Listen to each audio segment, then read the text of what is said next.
사실 예수 그리스도의 시험 받으신 이 사건 자체로서 우리에게 주는 의미가 있습니다. 참 인간으로서, 인간의 대표로서 예수 그리스도께서 우리와 똑같은 시험에 노출되셨다는 사실. 그래서 히브리서 4장 15절에서는 뭐라고 얘기합니까? 우리에게 있는 대제사장은 우리의 모든 형편들을 다 동정하시는 분이시다. 여러분들이 누리고 있는 삶에, 여러분들이 담당하고 있는 삶의 고통과 아픔들을 모르시는 분이 아니라 다 같이 동정하시는 분이시다. 한결같이 시험을 받으시고 그러나 죄가 없으신 분이, 이것이 대제사장의 조건입니다. 그래서 여러분들의 고통, 여러분들의 아픔, 여러분들이 감당하고 살아가는 삶의 질고를 예수 그리스도께서 아신단 말입니다. 근데 이 아신다는 것은 정보로 아시는 것이 아니라 그분의 삶 속에서 고난과 고통과 시험에 노출되셨기 때문에 인간으로서의 고난을 아신다는 거예요. 예수 그리스도께서 세례를 받으심으로 이 공생애를 시작하십니다. 그 공생애의 끝에는 뭐가 있습니까? 십자가의 죽음이 있거든요. 그 공생애를 시작할 때 인간과 같이 죄 많은 존재가 돼서 회개해야 될 필요성을 상징적으로 나타내는 세례를 받으십니다. 그리고 올라오실 때 하나님께서 성령을 통해서 하나님의 음성으로 예수님께 말씀하시는 겁니다. 너는 내 사랑하는 아들이요 내 기뻐하는 자라. 하나님께서 예수님께 확인시켜 주신 거예요. 너는 내 사랑하는 아들이요 내 기뻐하는 자다. 자, 그리고 나서 광야로 갔습니다.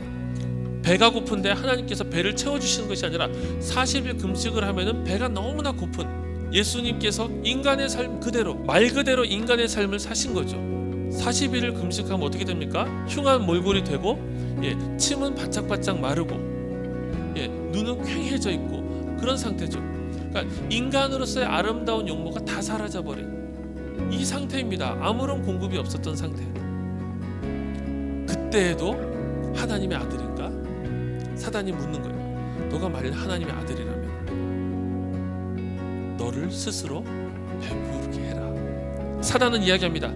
너가 배고플 때, 너가 결핍이 있을 때, 네 안에 어려움이 있을 때, 네 안에 곤란함이 있을 때 네 스스로가 너에게 공급해라. 그때 예수님께서 답하시는 겁니다. 하나님의 아들이시고 하나님이시기 때문에 얼마든지 그렇게 하셔도 문제가 없는 예수님께서 인간의 대표로 답을 하시는 거예요. 그 답은 무엇입니까?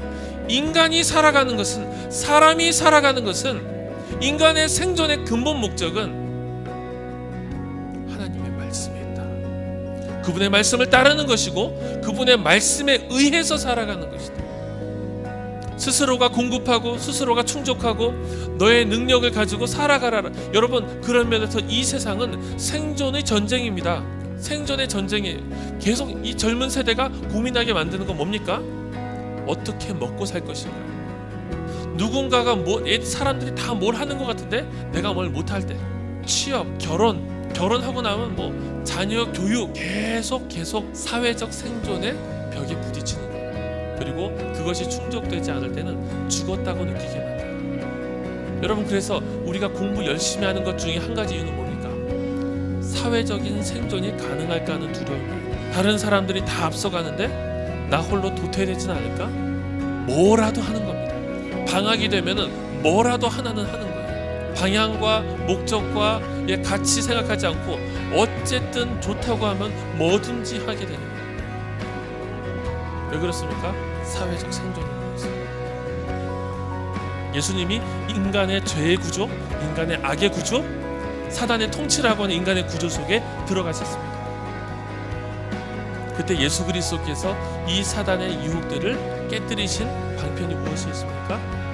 세례받을 때 하나님으로부터 들었던 그 말씀이죠. 너는 내 아들이다.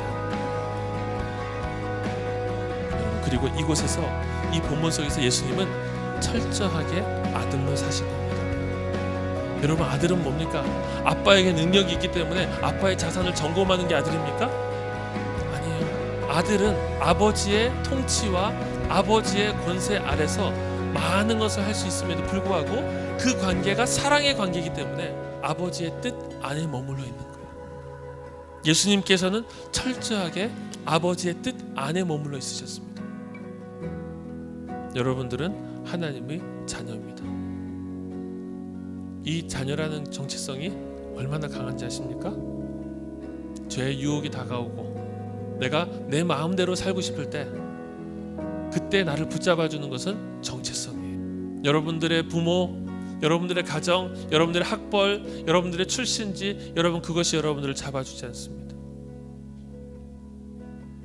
하나님의 딸입니다. 하나님의 아들이에요.